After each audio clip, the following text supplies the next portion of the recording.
Part 2. Blame. Langley, Virginia, the United States of America. The office of the Director of the Central Intelligence Agency could belong to a business executive, or doctor, or an everyday small-town high school principal.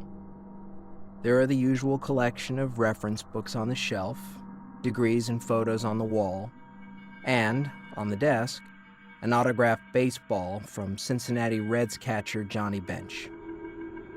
Bob Archer, my host, can see by my face that I was expecting something different. I suspect that is why he chose to conduct our interview here. When you think about the CIA, you probably imagine two of our most popular and enduring myths.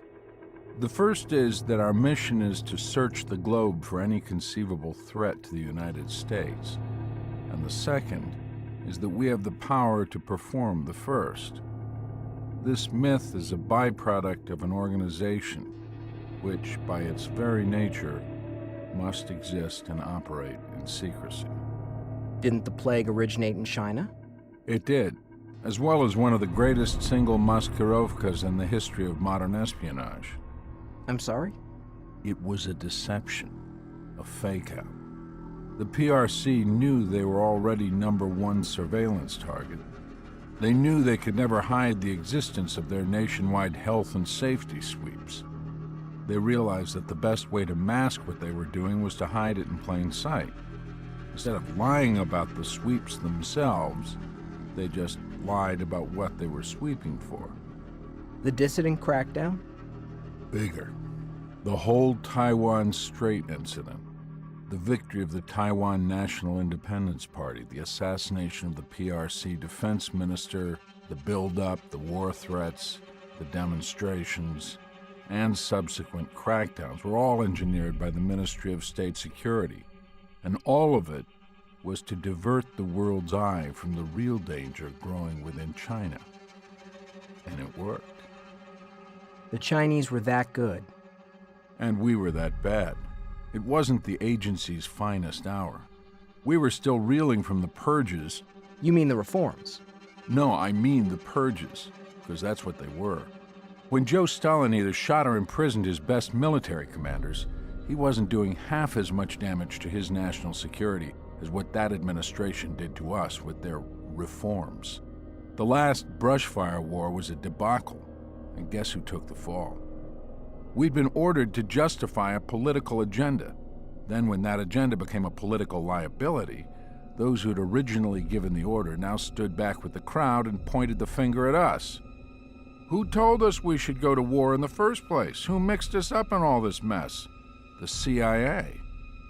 We couldn't defend ourselves without violating national security. We had to just sit there and take it. And what was the result? Brain drain. Why stick around and be the victim of a political witch hunt when you could escape to the private sector?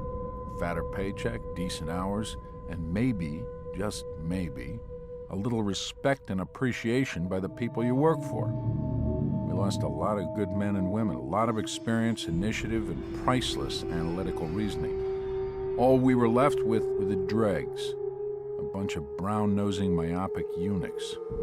But that couldn't have been everyone. No, of course not.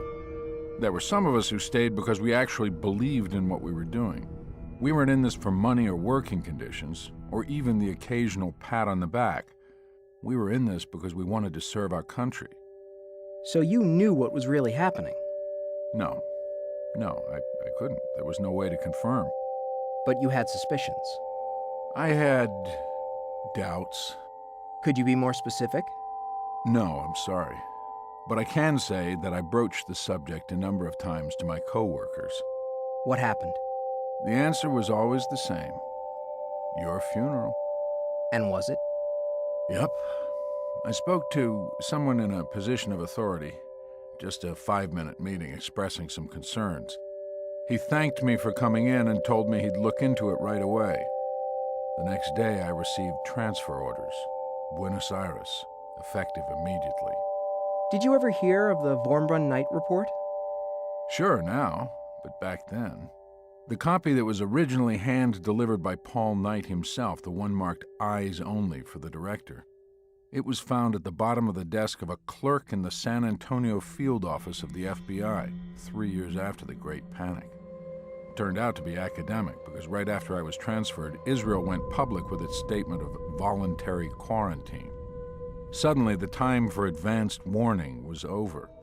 The facts were out. It was now just a question of who would believe them.